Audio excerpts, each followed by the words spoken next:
and stuff like that, as we get into 3-4 days of this, I think I'll have a better understanding. Next, we'll go to Clay Hall. Go ahead, Clay. A similar question. Is he a big presence out there, Torts? Who? Grigorenko.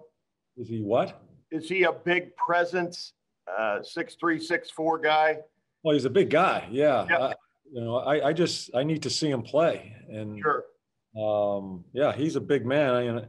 I did watch him in a couple of when we were working on a neutral zone and trying to break through neutral zone forechecking. I watched him make a couple of passes that you can see that he has some skill, obviously. And but it's going to take some time for me anyway to make a true assessment of what he is and where he fits. Got it. Next, we'll go to Aaron Portzline. Go ahead, Porty.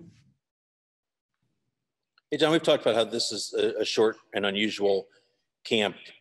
Did you get the sense, or could you say if the players in the couple weeks leading up to this camp did maybe more in terms of preparation for this camp? Did they almost start camp on their own early?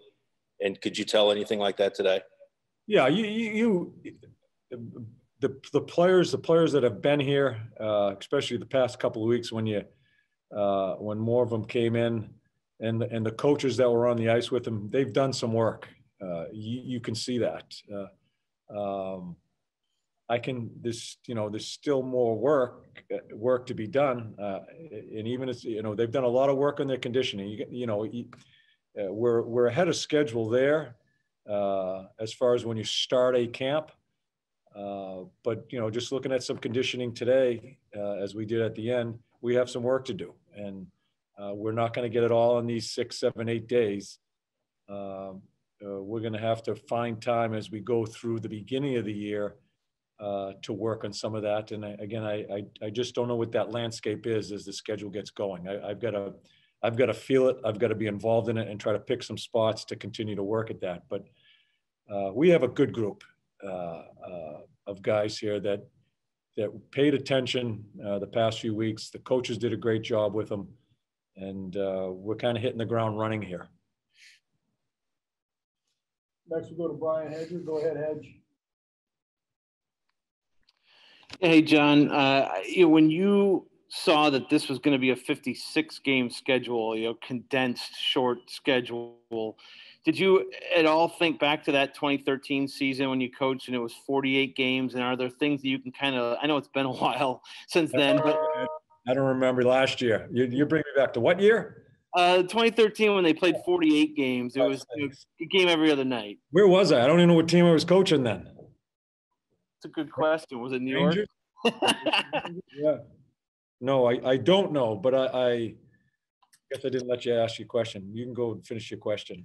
No, that was it. Just you're playing a condensed schedule. It's going to be similar to that season, I think. Are there things that you maybe, because that was something that was not entirely new, but it was new to a lot of you guys. Maybe not practicing as much, things like that, when you have games every other day. Yeah, like the first thought I had when I saw the schedule was I just don't like pregame skates, but I think I'm going to have to have more of those this year. And again, when you look on a piece of paper and you're trying to figure it out, you get an idea of what you want to do, but you have to feel it. You have to watch your team. You have to see what your team's about, how they look, how they feel.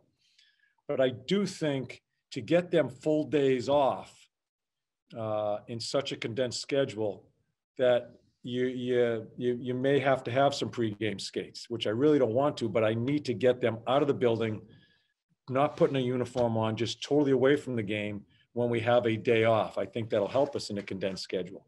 That's one point. And the second point is it's going to be a goaltending tandem. It's going to have to be. The schedule and certain times of it is, we're going to need, you need both in an 82-game schedule, but more so in a 56 in the time that we're playing. All right. Thank you. You bet. Next, we'll go back there in Portzline. Go ahead, Porty. Yeah, John, we've talked about what it's going to look like to play the same team repeatedly 8 times in a year. It's not really a fighter's league anymore, but I was thinking last night about a Nathan Gerbe and how much energy he brought to you last season, and how how tempting it might be to keep a guy like that in your taxi squad and plug him in on certain nights when you're worried about the gas tank being low. Do you, I don't want to coach here, but do you see him as potentially filling a capacity like that? Yeah, and that's why he's in, we've split the groups. It's first and second group. And that's why he's here. It's kind of a different situation as far as having that taxi squad. You just can't go down to the minors and grab a guy. There's got to be this protocol as far as bringing guys in. So I haven't worked through all that. I've got to understand all the rules regarding that as far as protocol and quarantine and all that stuff. But Gerbs, I mean, that's why he's in the first group here fighting for a spot, because he came in and gave us some juice and kept us alive to give us an opportunity to play in Toronto.